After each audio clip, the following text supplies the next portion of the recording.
Hi, book reading friends. Welcome back. We've all just gotten done watching everyone's best of, worst of, most surprising, most disappointing, whatever from 2019. And so, yeah, now we're all going to start talking about what we want to do for 2020, right? I mean, because that's what we do. Um, I do have a couple of year-long challenges that I've set out in front of myself. I did both of these last year. Didn't quite complete them all, but I got close. And considering one of them is 40 books and one is 52, I'll take that. Now, I'm also smart enough to cross-use books. So, for example, one of the prompts in both of these is a book, fiction or nonfiction, about a world leader, living or dead. And I took that to mean living or dead. It doesn't necessarily have to be a current one. And so I've got a book that will take care of both of those. One book that will take care of two prompts in two different challenges. So that's fun. There's another new year-long one I've done this year. Gives me an excuse to indulge my guilty pleasure of reading romance novels every so often. Romanceopoly. This is a website I just discovered. They created this fun little board now. Mine is all in black and white because I didn't have color ink in my printer at the time. I may go back and print a color one out just because it would be fun. But this is the game board. This board is the one you track your finished reading on. I don't know if you can see it, but I've got a couple of dates written in there. Just wrote the dates that I finished the book. If you've ever used Airtable, they also have an Airtable database they will share with you. That's all filled in and ready to go, and you just have to go in and put in your books and the fact that you finished them. There are two different challenge tracks, I guess they call them. There's a moon challenge track and a sun challenge track, and a couple of different ways to play the game. You can just start with square one and go in order all the way around. If you're a super OCD person and that would make you happy, go for it. Or you can go online. If you have real dice, use real dice. I don't happen to have any dice in my house, but I go online to an online dice roller and it rolls dice for me. And I did like 5 or 6 rolls to get myself started, and you read them in the order that you land on them. Now, there are 4 seasonal challenges that you have like 3 months to complete. So the winter challenge goes like through March, right? And it's a book with winter in the theme, or winter as a part of the story, winter in the title, blue or blue and white on the cover. Not going to be a problem for me to cover that one really quick. But then each of the 2 challenge tracks has their own prompts for all of the properties. It's kind of set up like a Monopoly board. So there's their own prompts for each of the properties on the board. So if you want to, if you're really energetic, you can go around the board once with one challenge track and come back around with the other. I'm starting with the moon challenge. Just happen to like those prompts a little bit better to start out with, and figured I'd feel successful right out of the gate and be good. And again, a lot of those books will cross over into my other reading challenges that I'm doing. I'm also doing something called an ARC Apocalypse. I've got a lot of ARCs that I've picked up from websites like, oh my goodness, NetGalley and Bookish First and Book Sirens and Hidden Gems and Readsy Discovery, and what else is out there? I know I'm forgetting something. Edelweiss. What else is there? And if you're like me, if they don't have a hard deadline, they're like, you must review by this date, you're like, So there's a lot of us, apparently, because there's a whole reading challenge with people who are literally just trying to get ARCs done and reviewed for various websites, authors, whatever. So I'm taking part in that one only because it's kicking my butt and making me get those things done and off my TBR. One of the things I have committed to this year with any reading challenges that I do is I'm trying very, very, very, very hard to not read my BookBub emails so I don't keep adding books to my Kindle. At present, I have more than 700 unread titles on my Kindle app on my iPad. That doesn't include the 3 dozen or so hardback books I have in my possession that I've not yet read at all. I just won called Blizzard of Books. Daphne Loveling was the one that contacted me to let me know that I won, and I got like 11 free books autographed by the authors from that. Haven't touched one of them yet. Most of them are listed into a reading challenge somewhere here in the next few months. So hopefully I start to tear into those too. But I'm trying really, really hard not to add as too many books. I know my daughter Margaret is doing this thing this year where she has to read so many before she's allowed read so many of the ones she already has before she's allowed any new ones.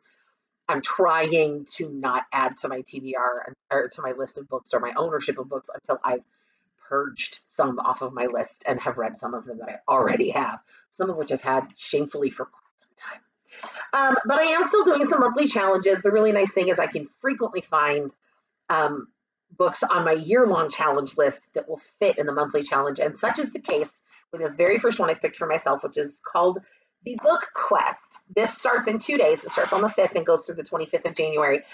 This one's going to be fun. There are 2 teams. There's a whole storyline that's been written in quests that must be completed. But there are 2 teams to participate with. You're either a mage or a knight. I read through the prompts and I just like the prompts for the knight better. I'm not going to lie. There was one for the mages that said read a book that was originally written in a different language. Not feeling that one. I don't think I have anything like that on my TBR, and I want to get rid of books, like I said. So, and when I looked at the list for the knights, I could pretty much bang down through all of those really fast. So here we go. This, like I said, there are quests. It's a cool little website. I will try to remember to put the website in the link to the, or in the comments to the video. It's just this fun, there's a little map. I go in and put the books in that I'm reading. I declare my TBR on the website, and then they give me a little graphic of the cover in black and white. And I click on the link on that location in the map, and it gives me a chance to go record my reading. And as I read, the cover colors. The cover becomes a color cover as I complete my reading. So it's a visual representation of how my reading is going, which is kind of fun. But I thought I would share my TBR for the Bookquest. It is the Paper Tavern is putting it on, and if you've never checked out their YouTube channel, you should. It's hysterical. Book lovers, but their YouTube videos are really unique from anything else I've seen out of BookTube. So the first stop, or the first, not necessarily in this order, but one of the quests for the knights is to pick a weapon from the armory. Your book must have a weapon on the cover. Now, the beautiful thing about this one is this first book takes care of that prompt for Bookquest. It's also on both the 52 books in 52 weeks challenge, plus the Pop Sugar, plus it's an arc. So Arc Apocalypse, hi, done. So this is called The Wolf in the Jungle by Evan Kale. It is basically a post-World War II. They're hunting down Hitler. They think that he survived. It's an old theory that we've all heard that he really survived the bunker and is hiding away in South America somewhere, and so they're searching for him. It's a book I've gotten a chance to arc. It covers the Bookquest prompt. It's in both of my year-long reading challenges. There's also another one I'm doing just for the month of January. It's called the Page-a-thon, and it's literally just read books and count your pages. Every page is a point. Every finished book is 25 points. Short books under 100 pages, every 4 counts as a book. I think they're doing the same thing with manga and coloring book or comic books. And then if there's a winter theme in the story, if it takes place in winter, if there's a winter word in the title, if there's a picture of snow on the cover, if there's blue and white on the cover, you get extra bonus points. So it's super, super simple. There's no prompts. It's just read books and record your pages.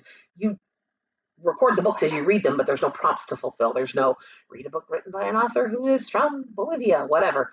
So it's just kind of nice because you just kind of track your pages and get a bunch of stuff read. You feel really accomplished because you're just putting numbers in the spreadsheet. So Wolf in the Jungle is my pick a weapon from the armory prompt for Bookquest.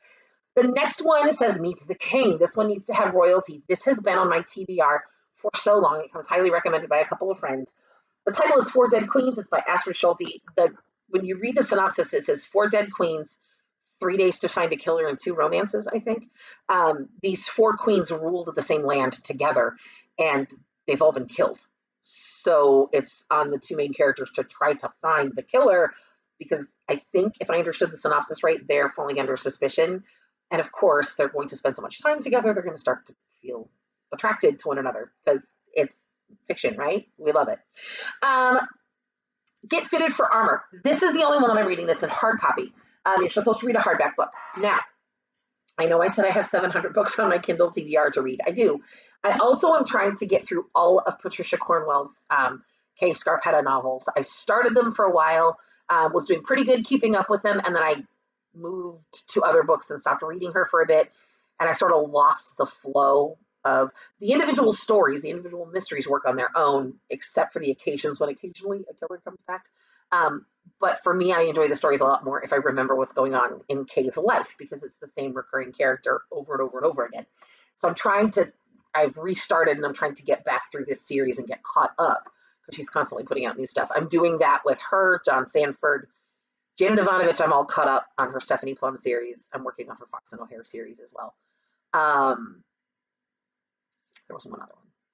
Oh, I eventually want to go back to James Patterson and do his Alex Cross series, because I read a couple of those books and really, really liked them. So this is my Get Fitted for Armor, my hardback book. Body Farm by Patricia Cornwell. The thing I love about this is it also fits prompts in both the Pop Sugar and the 52 books in 52 weeks. Both of those have prompts about stories that take place in the medical field. The main character in this is a medical examiner. So she works in a morgue, which is not the best part of the medical field, but analyzing causes of death is a part of the medical field. She is a doctor. The fun thing is the author herself is a lawyer and a forensic specialist as well. So when she writes Kay's life, she writes from a place of experience. So there are a few books. There are a few Patricia Cornwell books on my to be read list this year. I own these. I picked several of them up at a secondhand bookstore near where my middle daughter lives, and several places on there to either read books about a strong female character, or a woman who works in the medical field, or a woman who works in a high pressure career choice, whatever. So that's my pick, Get Fitted for Armor book. Stable Master. This one's supposed to have an animal sidekick. Now I'm kind of stretching it a little bit with this, but because I don't think this is an animal sidekick all the way through the stories, but whatever. The Witch's Kiss by Ann Taraman. This is episodes 1 and 2. There's 3 total episodes of the book. I just became familiar with this author. I know very little about this other than there is a princess who needs to be released from a curse, and there's also an evil that wants to overthrow the kingdom. That's, I think, a really rough synopsis of the first 2 episodes. There is a third out there as well. We'll see what I think of this and see if I go on. Like I said, just found out about this author, so we'll see. Have another book by her as well. This next one I've tried a couple of times to read. It's a long book. I failed to get it into my in December, but I'm bound and determined to get it read in January because there's still a third book in the series I want to read yet. I'm supposed to train with a sparring partner for one of the challenges, and that basically is have a book with a rivalry or an opponent. Dustin McCallan and the Curse of the Iron Skull. That's book 2 in the Dustin McCallan series by C.K. Birch. Loved the first book, and it's funny because it's not a genre I normally gravitate toward, but as soon as I finished the first book, I went and bought books 2 and 3 right away. Fans of Clive Cussler, that whole seeking out ancient artifacts, trying to solve secrets, cursed objects, Indiana Jones kind of thing, would love this series. And like I said, I have read Clive Cussler and enjoyed him. My husband discovered him. He was the first one to read his books in our family, and I kind of was bored one day and stole one of his books and read it and kind of liked it. So, but it's not a genre I tend to gravitate towards naturally, but I loved the first book so much. And so I can't wait to read books 2 and 3. It'll be fun. The next prompt was a joust, a competition or a fight of some sort. This I'm super excited about. I've been wanting to finish the series for a while, and I'm finally, this is book 5. This is it. This is the end. The Emperor's Doom, Tales of Saladia, book 5.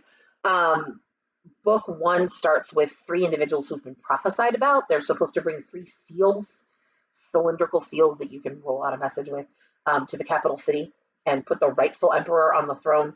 We've had kidnappings and people being lied to and told they're going to a new settlement, and instead they're sold into slavery. And we've had revelations about someone who was born a twin and didn't know he had a twin, and whose father was really the emperor and he didn't know that. And just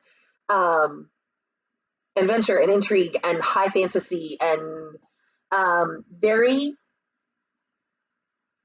definitely faith-based. Very definitely there are remnants of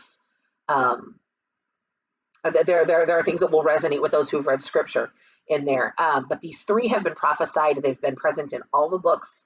They still have not all gotten to the capital city with their seals yet. There was a war that they all got sucked into dealing with in some way, shape, or form. The war has officially ended.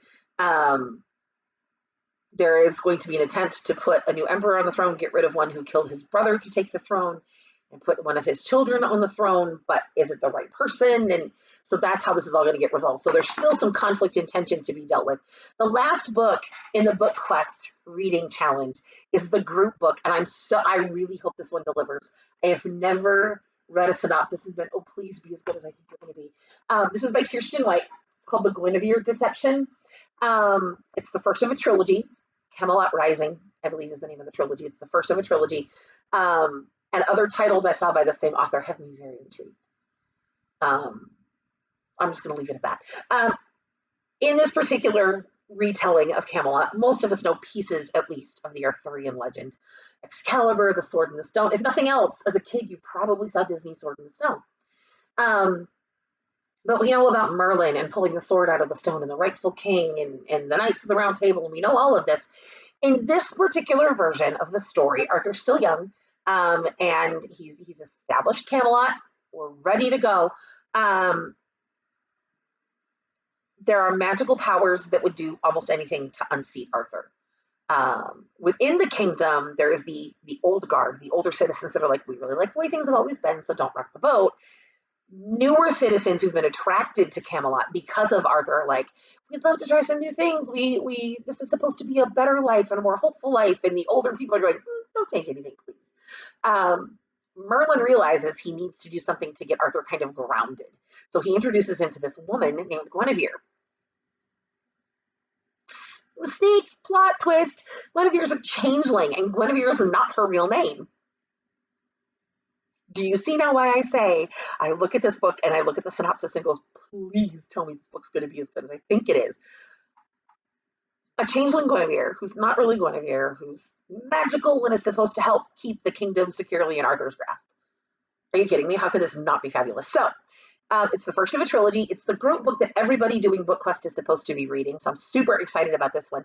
Like I said, this challenge starts on January 5th. As I'm recording this right now, it's the evening of January 3rd. So this starts in a couple of days for me. So I'm all excited to get started on reading these.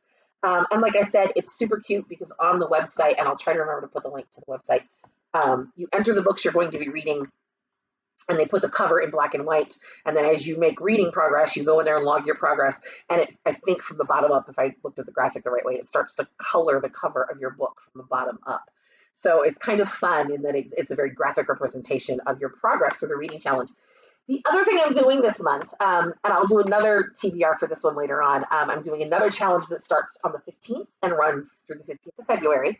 There's 2 or 3 like that because there's another one that runs in February from like the 15th to the 1st of March or something, is the Backlist Bookathon. This is, again, just get some stuff off your TBR. And there's 10 prompts on that one. And so I'll be sharing that TBR in a couple of weeks when I get ready to gear up for that one because that one doesn't even start till the 15th. But the other thing I'm doing this month, I've gotten ARCs off of the website Bookish First a couple of different times, and I know my daughter Margaret Adele, who's a YouTuber, loves to use that website. They have a bingo sheet. I think they do one for every month. I know they've done one for January. So I handed a bingo sheet to her, and I said, you get to pick a TBR. Now, I've told her she can pick a coverall. I've told her she can pick just one line, whatever she wants to do. But we're going to see, she either has I really haven't given her any guidelines. I just said pick a TBR. Now, knowing her, she's going to pick books that she likes that maybe she thinks I've never read or wouldn't choose to read. Now, I'm interested to see what happens because I know she's become a huge fan of space opera as a genre. Weird, but okay. But she also knows that there's not a lot that I won't read. There's not a lot of genres that I won't go near. There's some I don't seek out naturally, but I'll read just about anything. So she knows that too. So she may just decide to have a field day and go all sorts of bizarre on my TBR. I don't know. I haven't seen it yet. I haven't talked to her yet. I will be seeing her next weekend, so maybe I'll get more details then. But I've turned over at least that bingo list to her and been like, at least get me one bingo. At least get me the TBR for one bingo on the bingo Bookish First bingo sheet, and we'll go from there. So she gets to pick at least 5 books for me to read over the course of the next month. So we'll see how that goes. We're going to see what happens. So if you have any really exciting reading plans for 2020, or if you have a reading challenge that you think is just super, super fun and want to share it, go ahead and put it in the comments below. Have a great night.